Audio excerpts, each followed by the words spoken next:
Good morning, man.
Good morning. We will be starting at 11 a.m. Please type your name and district in the chat. Thank you.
Everyone, we will begin in 5 minutes. If you haven't already, please type your name and district in the chat. And I'd also ask that, just a fun question, if your district's volunteer program or community engagement initiative were a movie, what would it be? Please put that in the chat as well. We'll begin at 11 o'clock sharp.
Ladies and gentlemen, we will begin promptly at 11 o'clock. I would ask that if you have not yet, please type your name and district in the chat. And just as a little fun thing to do, if your district's volunteer program or community engagement initiative were a movie, what would it be? We will begin in 1 minute.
Good morning and welcome again, everyone.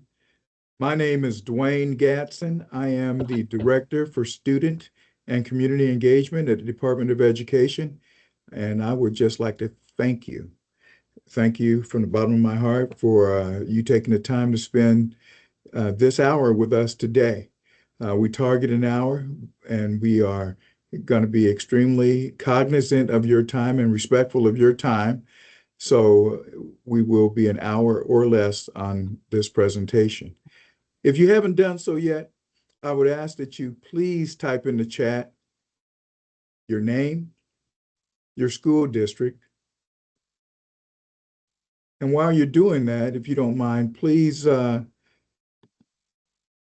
respond to the question here. If your district's volunteer program or community engagement initiative were a movie, what would it be? Let me briefly orient you to the Microsoft Teams platform. The control icons will be on the upper right section of your screen for most users.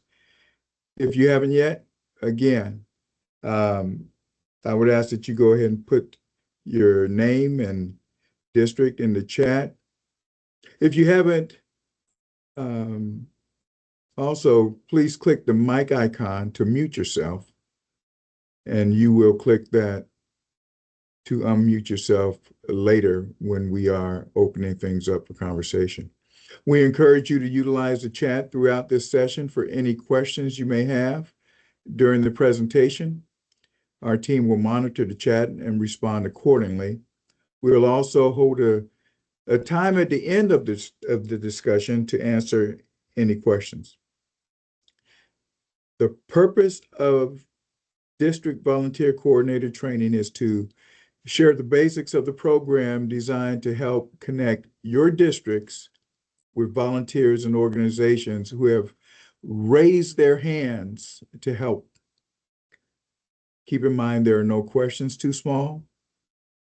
Don't be shy about asking questions. Okay, and let's see some of your responses so far. So let me see. We have somebody that says, moving on up. Moving on up is a movie that would describe their district's volunteer program or community engagement initiative. And if you want to elaborate on that, by all means, just jump on the mic. But moving on up, I didn't even know that was a movie. I know that's part of the Jeffersons. Moving on up to the east side.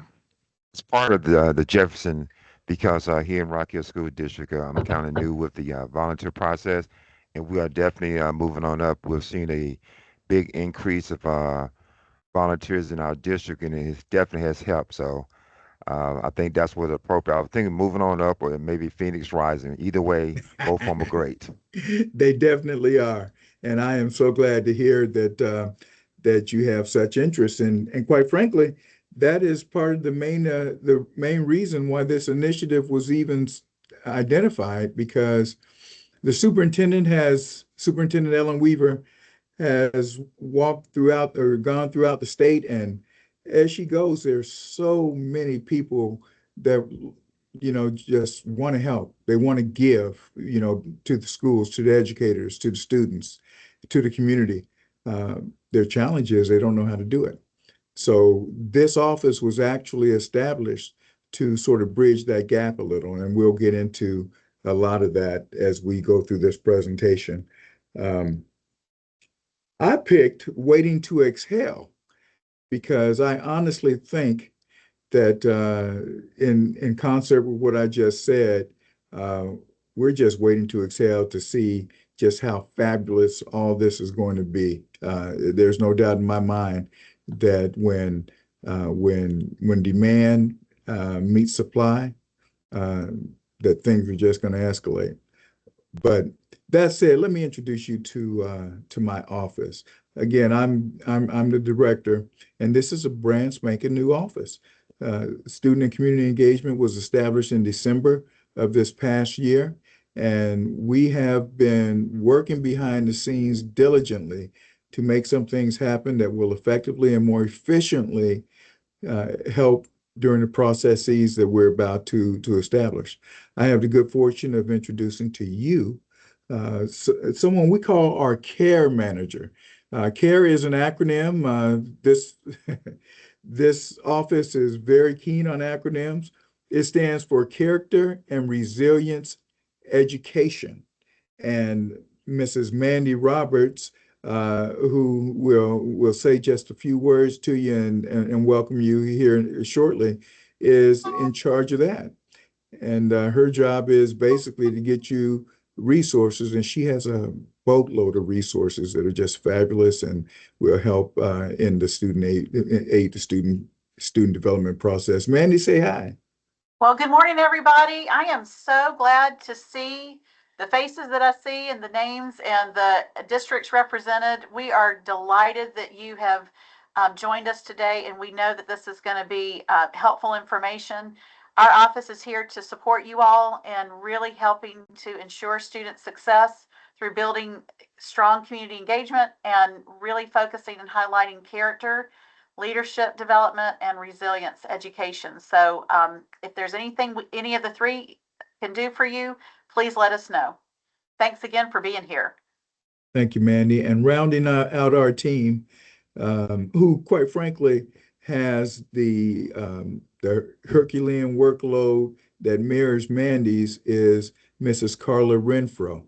And I don't know if we're going to be able to get her on because she's doing so many different things right now. I know she's out there, but she might not be able to talk right now. So you may hear from her sometime during this presentation. But Carla is the manager for what we call Project Raise Your Hand. And Project Raise Your Hand is an initiative that allows for the onboarding of those resources that those assets, if you will, that I've already mentioned to you in general. And we'll get to that specifically because that's really Project Raise Your Hand is really what today is all about. So without any further ado, let's move on to a little bit of background. I want to make sure that you connect with the overall strategy of the Department of Education. And I'm sure you know that as a state, by 2030, inside 5 years, we want to have at least 75% of students at or above grade level. And we're well on the way. And we have, I'm sure many of you here that have seen grand successes from the SC Ready scores that you've seen coming out of last year. But that also aligns with everything from our 3-year objective all the way down to our 1-year objective. And if I can just flip that real quick, just to make sure you understand that we are deeply concerned about how we communicate, how we develop leaders, and the culture and structure of our own organization in order for us to do a good job for you. In order to meet that strategic goal, we have 3-year objectives, a total of 4 of them. And I'll tell you, my office is intertwined through all 4, but we're going to land mainly on elevating the last 2, if you will, elevating the quality and long-term effectiveness of specifically the schools and the districts. And with this population today, we're talking about the districts mainly, but you'll also see how you have, we're asking you to truly get involved in the oversight of your school so we can get the most bang for the buck here. And we want to engage and empower families and communities to just be at their best so we can advance the success of our most valued resource, those young people. So that is it in a general. And here's the total agenda that we'll hit on this morning. I've given you a general overview, and the other 5 key points that we're going to hit on are we're going to talk to the basics of Project Raise Your Hand so you truly understand what it's all about, the volunteer sign-up process, the requirements at your level, and how most of that is very unique to your area and to you specifically, whatever different expectations are related to that as well. Some requirements that are really non-negotiables, and most importantly, your responsibilities as a volunteer coordinator. So again, here we go. This isn't, to me, an excellent depiction of what we're talking about. Project Raise Your Hand gives concrete opportunities to volunteers and organizations who want to support students in preparing for the future, for their future success. And simple, we connect that supply with the demand.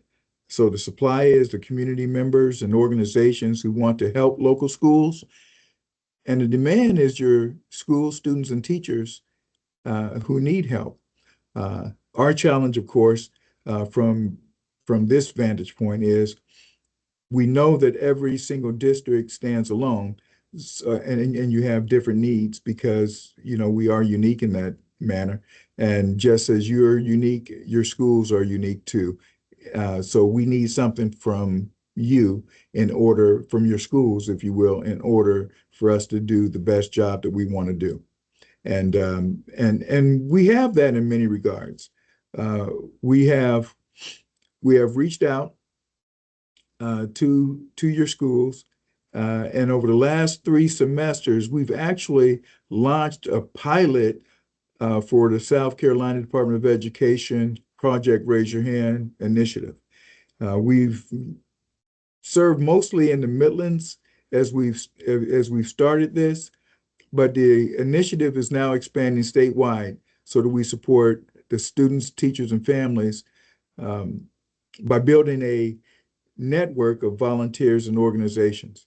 And again, we really want to pull from your needs in order to identify the most vital network in every area. Feel free to visit our website, Project Raise Your Hand, and you see that on the bottom left-hand side as you're facing the screen here. But visit that website for additional information, program videos, toolkits, and an easy way for folks to sign up to participate. But we're going to get into the nitty-gritty. Here are the basics. The basics of Project Raise Your Hand. Schools identify their volunteer needs. And again, that is key. So we want to know, and we've done it through survey, we want to know what your needs are. Some have not filled out that survey still at your school level. What we will do following this is we will share with you the information regarding your schools. In other words, have they submitted or have they not? So you know which schools that you might want to tug on a little bit. The volunteers register their availability and interests, okay? And once they do that, matching is done based on the needs and preferences that have been placed out there. Once a match is confirmed, the school and volunteers coordinate the details, all right? And the feedback is gathered after each volunteer session. So you see, and we'll go over this in a different manner here as we go, but the basics are, we have to first identify needs. We can't do anything without identifying needs. And then volunteers are looking at those needs and they're registering their preference on where they want to work, what they would like to do. The school is matching we are at that point matching the school and the volunteer. All right. And that's when we come to you as the coordinator and you coordinate the details with that school. And you'll go through a process before you do that, which we'll delve into here in the next slides. But the service is done, and we're really hoping that it's a favorable service, because our ideal is for us to get you the type of support that you can put in on a rotating basis even. Now, obviously, if you have a separate type of event that you're trying to support, you would have a specific need for that event. If you have a school that, say, was having math literacy needs, what we would do is we would use our trained literacy folks to help in that regard as well. And again, the needs will range. It can be something as simple as, teachers don't get a lot of free time to sort of decompress during the school day, because, once they're out of class, they probably then have to go and do lunch duty or something. Well, we have volunteers that will legitimately come to school, serve that lunch duty, free up the teacher so the teacher can do whatever, be it prepare or have lunch, a quiet lunch, sit down and have a lunch, which isn't something, a teacher gets to do that often. But they can help at the carpool line, be it morning or evening, and that can free up a teacher as well. I mean, there's just a myriad of things that can be done. But here, let's now that you've seen the basics, how do volunteers actually make it to your district and to the school? Those are basic and great questions that we want to sort of explore through this 4-step process. As we go through the steps, notice where districts and schools are asked. Hold on one second. Notice where districts and schools are asked to respond or participate in some way. So here's step 1, as you see in the upper left quadrant of the diagram. Step 1, a potential volunteer, sign up. Complete the required district background check and follow district instructions for onboarding as a volunteer. So all of that is happening in step 1. So step 1 is all about a potential volunteer. At that juncture, they're not even a volunteer yet. They're just a potential, because quite frankly, if they don't meet your expectations, the basic expectations for eligibility, then we're not going to let them come in schools. Step 2, volunteers are matched with the school to serve, but only again after the districts have vetted them. So your step 1 process is critical to kick this flow off, okay? And then we match them in step 2. In step 3, the volunteer actually will serve in the school based on the school's needs and the volunteer's preferences. This is a school level volunteer coordinator must confirm the service arrangement with the volunteers and must establish a start date for volunteer assignments. Okay, so all that happens in step 3. Volunteers may participate in ongoing roles, as I mentioned earlier, or it could be a one-off. It could be a single event, while organizations have the option to contribute as well by submitting donations or delegating members to assist at schools. So just keep in mind, it's sort of, again, we're trying to build this based on the needs. I mean, for instance, some people even said they need people who can just, adults that can walk the halls and help out, be hall monitors. I mean, it's a gamut of things. And then, of course, the last step is the volunteers and the school coordinators are expected to submit feedback, a feedback form for each service opportunity. The feedback is a critical part of the process because we want to use it to assess the impact. We want to identify areas that we can improve. And of course, we want to be able to address any issues. And we want you to tell us. We want you to tell us, Jack Johnson just didn't work out. He came there, he was full of energy, but all he did was just sit around. And that's not what we brought him there for. We're sending them to you as an asset, not a liability. So there's major interaction throughout this process. And I would also ask you to just keep in mind, in order for us to promote this program, it definitely helps if you're capturing like photos of them in action, maybe even short video snippets at the school level. If there's a big event that you're doing and you've asked for volunteers, we would like to know about that. Let us know, and we might even be able to pull some coverage and get them down your way as well. So it's just a whole give and take. And the other thing that I would tell you, at the district level, you're overseeing the schools.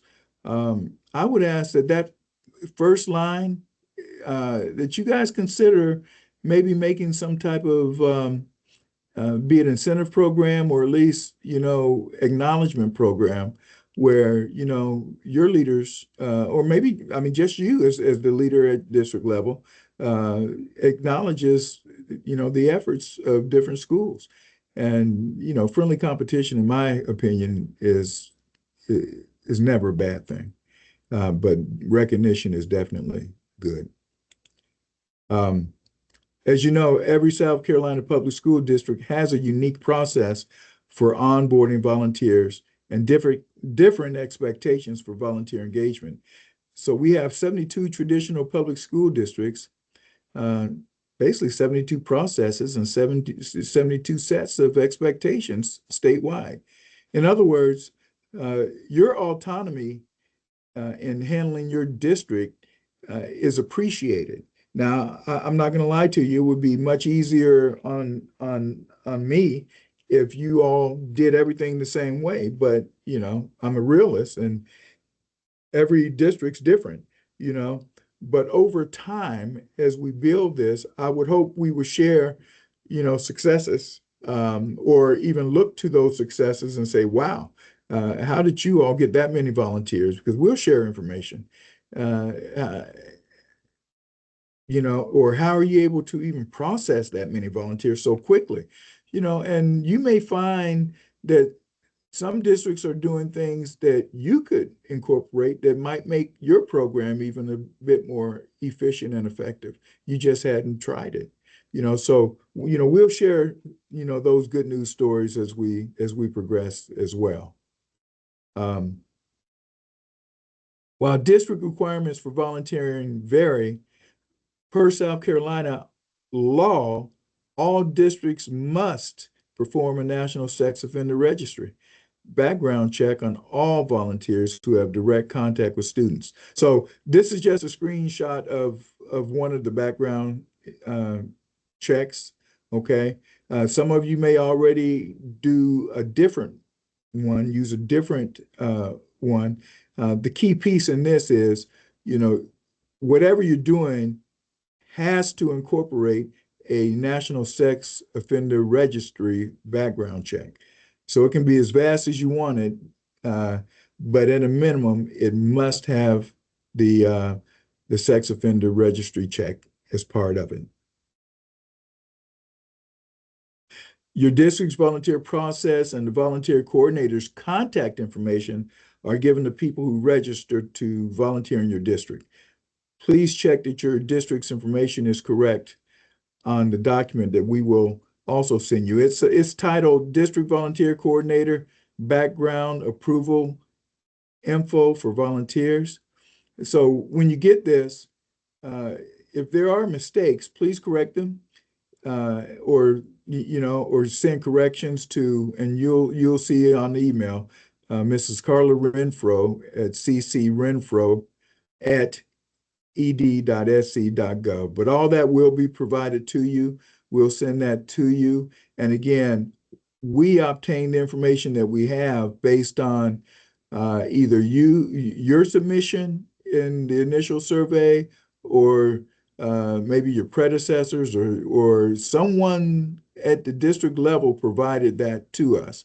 So if the truth has changed now, that's all good. We just want to make sure we have the most accurate information at our level. So please, when you get that, make sure you look over it and that it is good to go. All right. So expectations of district volunteer coordinators. So let's start from the left to the right. So we need you to keep us updated, and that sort of parlays from the last slide. The volunteer coordinator at the district level, name and contact information is very important to us. Also, your school volunteer coordinators' names and contact information are a must as well.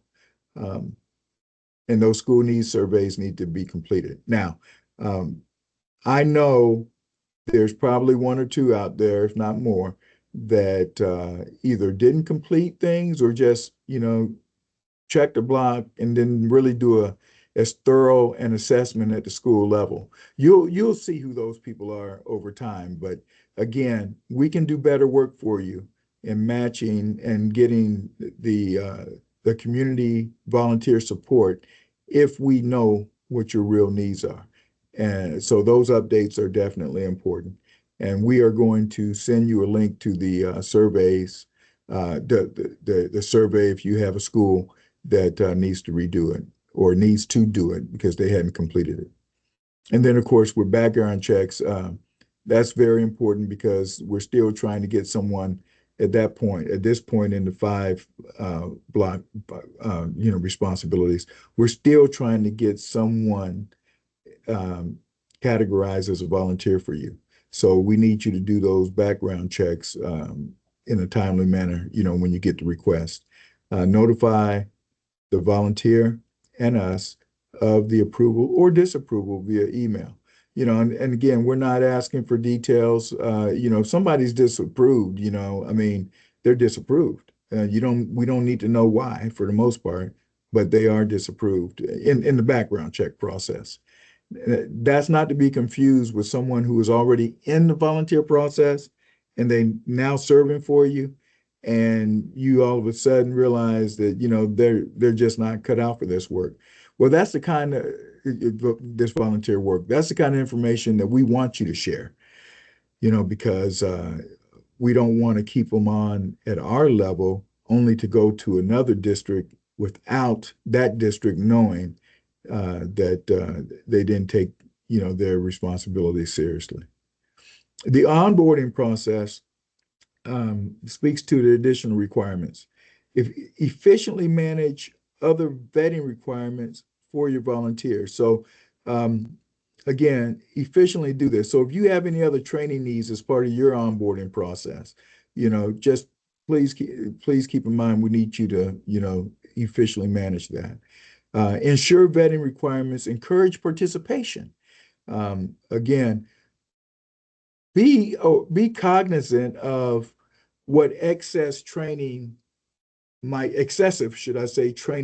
do to the spirits of someone who wants to volunteer. They're trying to get down to schools, to serve, and you have them going through, a crazy amount of training.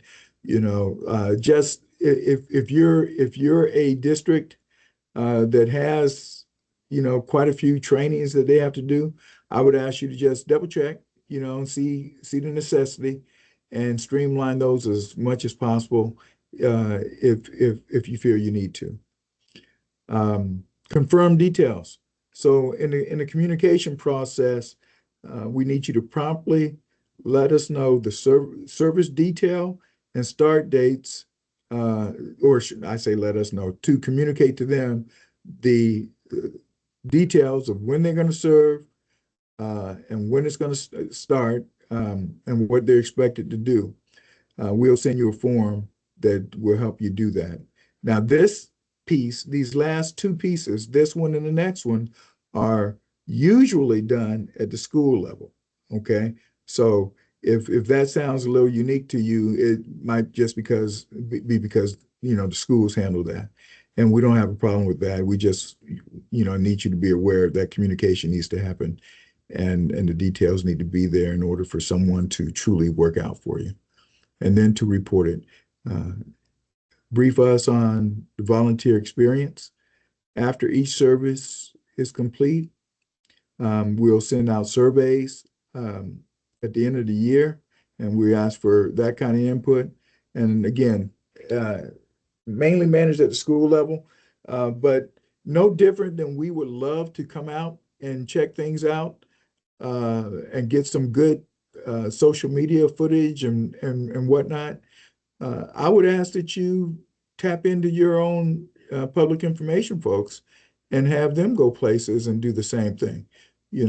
If you all take a major interest in things and give them that kind of feedback and uplift them, it'll mean a lot to the value and credibility of the whole program and the process. So that's the basic expectations of you as volunteer coordinators. Now, a couple of key dates and rhythms that I want to introduce you to. these two dates we're highlighting here, October 15th and 30th.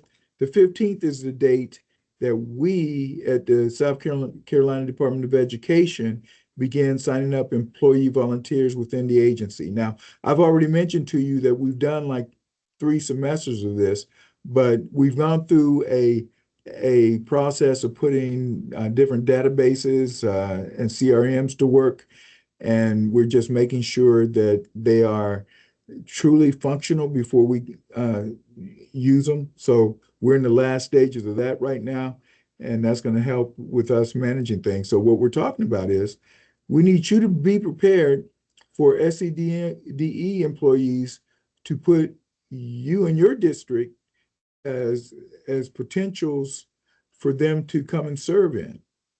Once someone marks your district as their preferred district to serve, you will receive a communication from us about the next step. And on October 30th is the date we open signups to community volunteers through our updated website. So be prepared for individuals and community organizations by the end of this month, such as faith leaders, faith organizations, businesses, nonprofits, to mark your district and potentially meet your needs and try to get into the mix of things. Again, once someone marks your district as their preferred district to serve, you will receive a communication from us about next steps. I will tell you the project Raise Your Hand in terms of how the government, how this organization uses it, is something that's been in play, especially in the Midlands area.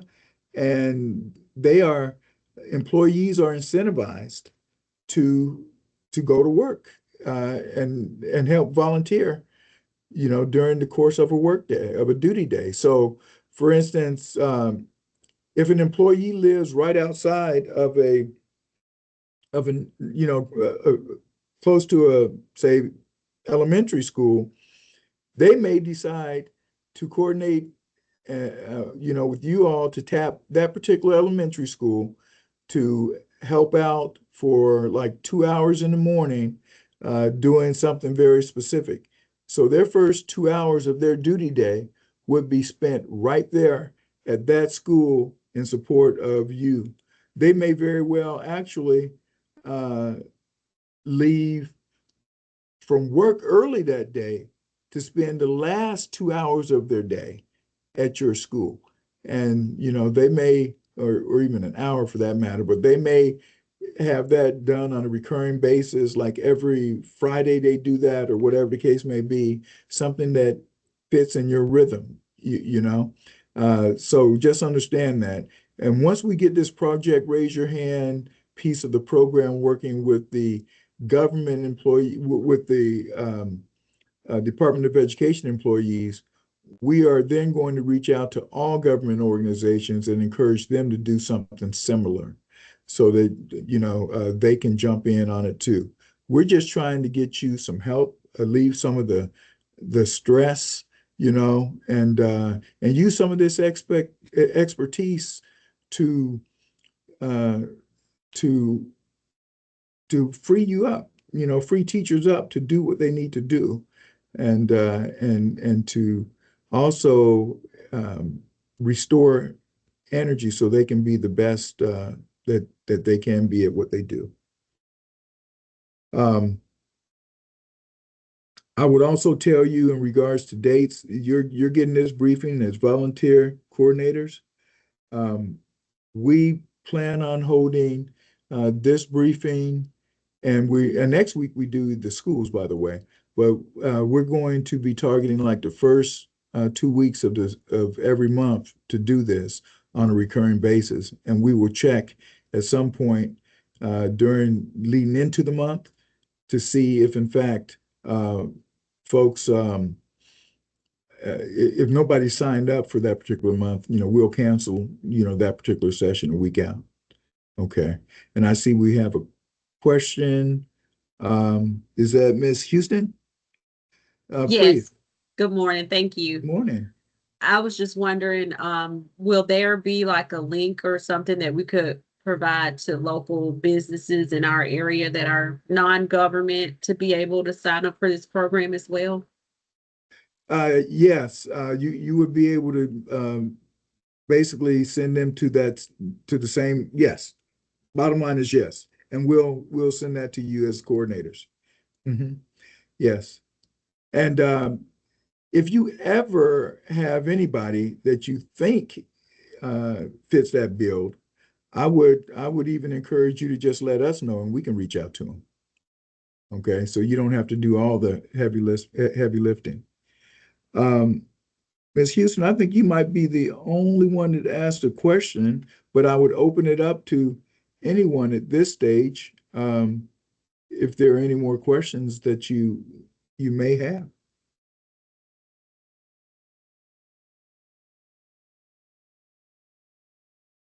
You guys are going to get quiet on me. Was I just that informative the first go round? Hi, this is Charlene Doctor with Spartanburg 7. Yes. See if Good my morning. camera is working. Good morning. My question, I think you took care of it though, was the volunteer pool. What pool would you use to get volunteers? But you covered that, and then with them being able to sign up as well. Yes, and I'm glad you asked it though, because the one thing that I would like to uh, to circle around on is we know you already have volunteers in schools. Okay, so you have some volunteers. We would ask that over time you would encourage them to go through and get registered, if you will, with us as well. So that we can make sure that they are totally well, they're vetted, and we also are giving you credit for all the time that they're putting in. Okay. Miss Libby Roof, I think I saw your name pop up as well.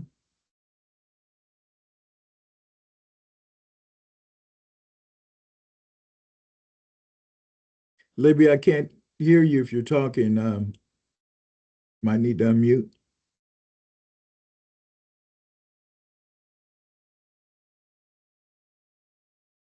I There? still, How about oh, there? now I hear you. There you go. How you doing? I'm good. How are you? I am fantastic. You're one of my former parents from my former district, I believe. I know, and I think this is the first time I've seen your face. I've seen your name a zillion times. Yes, sir. You mentioned the database y'all are working on. There are times, I didn't know if we would eventually have access to that or if we could put in requests for like special events. So we have collaborative planning days, and sometimes we may we may know of a need where we have a school that may need help in the front office because everybody at that school needs to have training. And it would be great if we had volunteers that could come in and just sit there and answer the phone, take a message and answer the door. We know they wouldn't be able to really answer a lot of questions, but they could at least explain why there's nobody there and just take a lot of messages for us. When we have needs like that, will the system work where we would be able to reach out and say, hey, is there anything we can do to try to connect or look for a large group of people that could help all of our elementary schools or something like that? Yeah, short answer is yes. Now, what we might need to fashion a little bit is the best way, because when you said multiple schools, I mean, one way obviously is just for the school to fill out that need on that particular day. But when it's a large school like that, it might be better covered in an email. So we'll get back to you on that, on the best way to handle that. But by all means, we would probably target like one of our organizations, probably one of the faith groups or something like that in your area that would cover down on something like that on to cover to help you. Charlene, Doctor, no, well, Yes. yes. We've heard from you once. Yes, and something came to mind when Libby brought up something. So for like early childhood, um, and just being a former principal in an early childhood setting and overseeing DSS, and you have to have certain things required in those settings. So how could um and I know sometimes like they need additional staff with coverage with CERDEP. There are a lot of different programs around early childhood. So how could the volunteers support them? Like what trainings or Well, DSS clearance? yeah, no, see, all that's perfect. And what I would ask you to do at your level is, number one, early childhood would need to identify the need. Okay. And then as part of that vetting process, that would be where you would vet them for eligibility to do that. Now, when you identify the need for something like that, uh, that should also help clue us or cue us that, well, in order to meet that need, we need to tap into this particular entity in the community. Okay, so it should be that type of entity that we would be trying to marry up with in support of that. Okay, and I will tell you now that in large scale, that is not one that I think we've tagged yet. What area are you in, Ms. Doctor? Oh, it's Spartanburg, Smart. South Okay. Carolina, of course, but Okay. Spartanburg. Yes, and it would help us, for instance, if you even thought about, if you knew an organization that fit that build, because we're going to go out and try to find an organization. But if you can, if you can give us that kind of, lift up, we'll go out and find it for you and do all the coordination to engage them to see if in fact they'd be willing to, be put on a certain rotation for you. All right, thank you. Okay, yes, ma'am. Miss O'Brien, Ann Lee O'Brien? Yes. Good Yes, morning. good morning. Good Where are morning. you from, Miss O'Brien? I'm in Greenville. Ah, okay, excellent. Yes. Yes. Thank y'all so much. Quick question. Wanted a little bit of um clarification. If you could clarify around, you said once somebody marks our district as where they want to volunteer, that you will kind of match us. Will you match that person with us as the district level coordinators, or will y'all match them specifically with a school? District. Well, They'll all go through the district. yeah, I mean, it'll come to you because they've got to be vetted. Now, when the person signs up based on the need that that particular school had, Mhm. they are saying that they want to work at this particular district, this particular school. Okay, so they're giving us a preference to link all of that, and you'll get all that information, but you'll make the ultimate decision. Okay, and will there be kind of dual case scenario? One, a school submits a need, and then you'll match a potential volunteer to that need. The other dual part of another type of scenario is somebody who just sees Project Raise Your Hand and says, hey, I want to volunteer in Greenville. Do you expect both of those kind of scenarios? I expect both of those scenarios to come through the process, but I'm not naive because because like I alluded to earlier, I know you all are already getting volunteers that don't know anything about Project Raise Your Hand. At some point, we want them to catch up to what we're doing too, and just get in the system. I think it would be.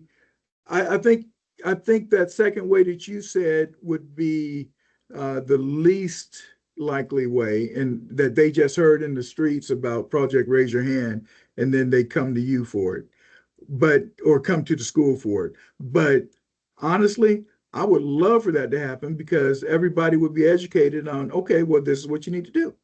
You need to go to this link and sign up for us, at that link, and and then we would get them in the system.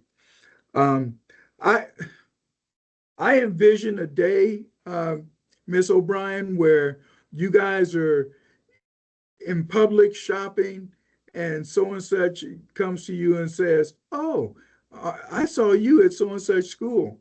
I would love to work over there. I have this particular skill."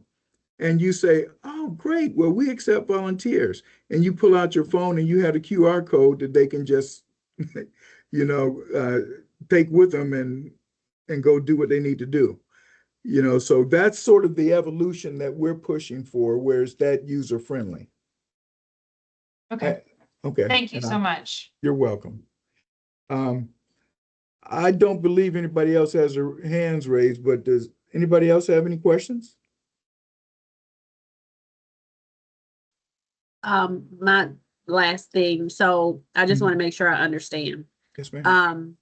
When they go through your process, are you all providing a background check for them, or we're doing that part? You're doing it. Okay, gotcha. You're doing Thank it.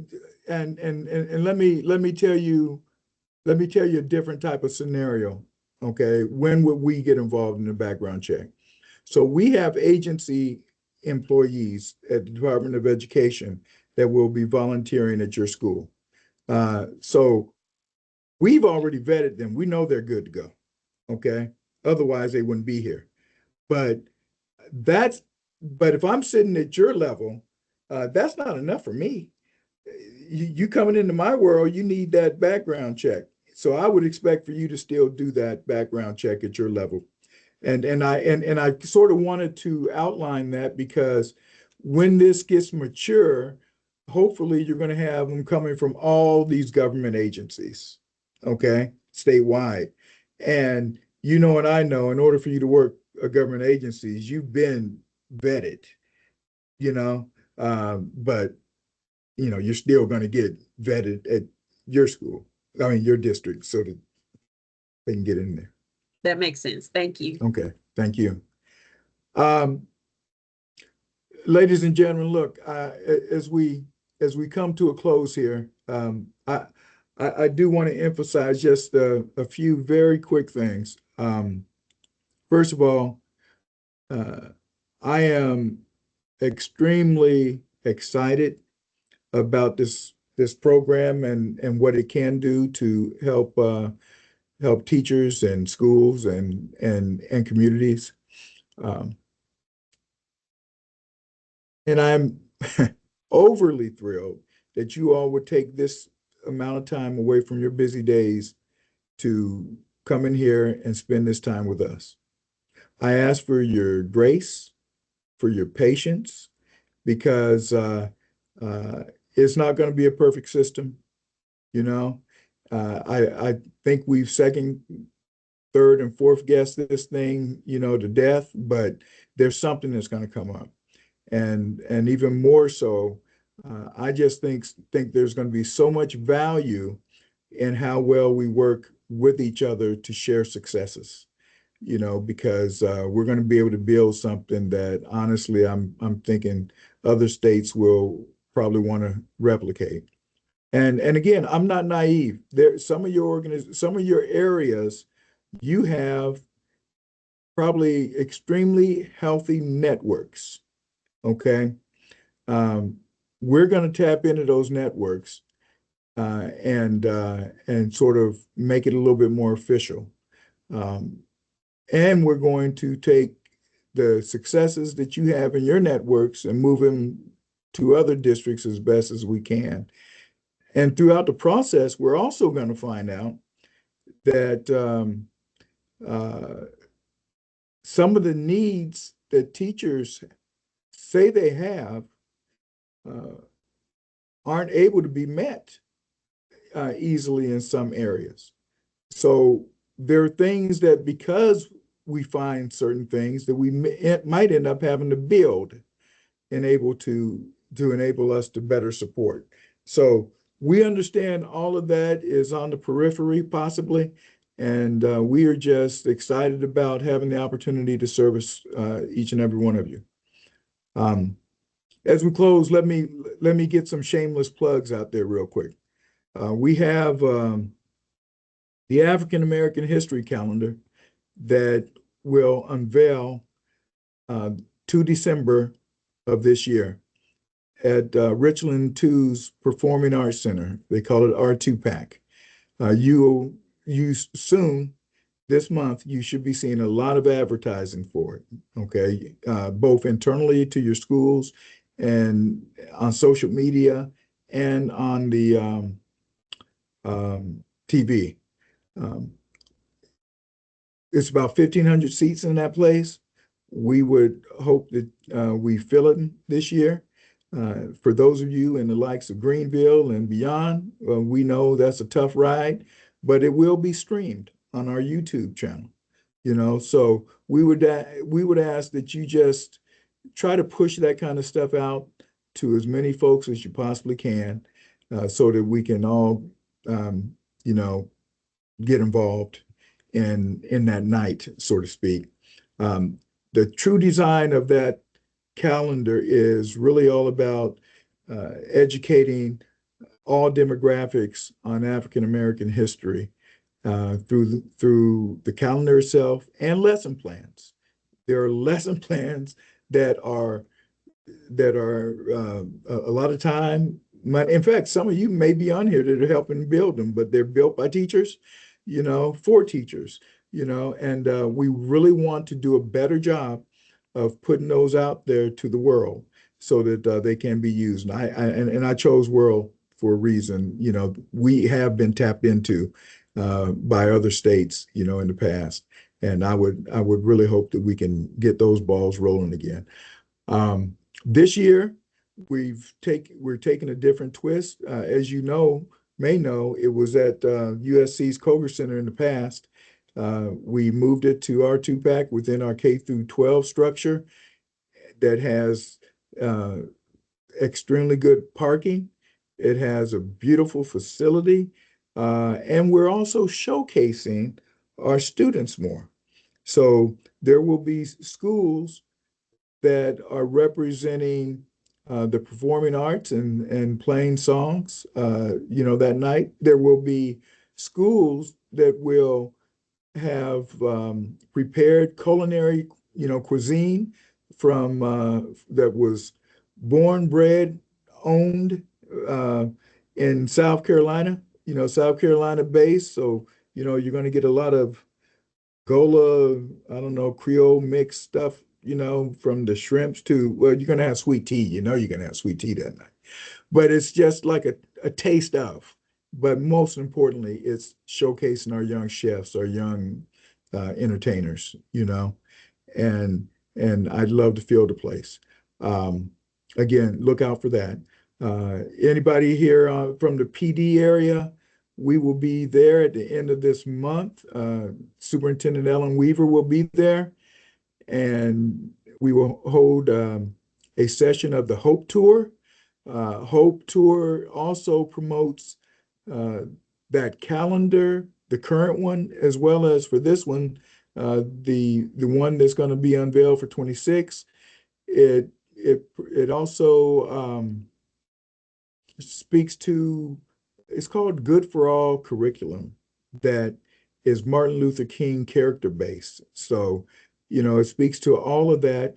And our big draw for that evening, and again, this is being streamed too right out of Lake City, is Miss Darla Moore, who you all should have heard about. If you haven't, shame, shame, shame. She's a major philanthropist in South Carolina. And she just loves education, all levels of education. So she'll be there along with, again, Superintendent Weaver, the sole survivor of the Emanuel 9 massacre, the Mother Emanuel massacre, Miss Polly Shepard, and Dr. Laura Hickson, who's from that area and actually is doing superintendent duty in Jasper right now. We'll follow that up in roughly mid-November, date to be determined still, because we're waiting on one other panelist to confirm. but we will be in the Low Country then for the same tour. A lot on the docket, and expect to see us. Expect to see us out there because there's a lot of free curriculum. You're going to be hearing a lot more and seeing a lot more about the Maxwell iLead program, the Covey Leader in Me program, which are free to you, not free to the free to the state. We have the Medal of Honor program, which is a character-based curriculum, and that's free of charge, and every single school in your district should have it. And we're going to get that out to you as well. But again, I could keep going on and on and on, but I see it's 11:56, and I told you I wouldn't keep you longer than noon. So I would ask one last time, is there anyone that might have an alibi? Another question before we get off. Well, with that, ladies and gentlemen, I thank you. I also want to thank this guy called AI Assistant that many of you have started. I hope they understood me. And we will get you a recording of this. We will get you the links that I noted. We'd ask that you be patient on the recording because we have to caption it, but that'll be on YouTube, but we'll get you the link to that. And again, we just thank you for all that you do. And Carla Renfro would be really upset with me if I didn't say this to you. We know that this isn't a primary job for you. So thank you. And we appreciate you handling this load and doing this oversight with the schools as well. You all have a good day, good weekend, okay? Bye-bye.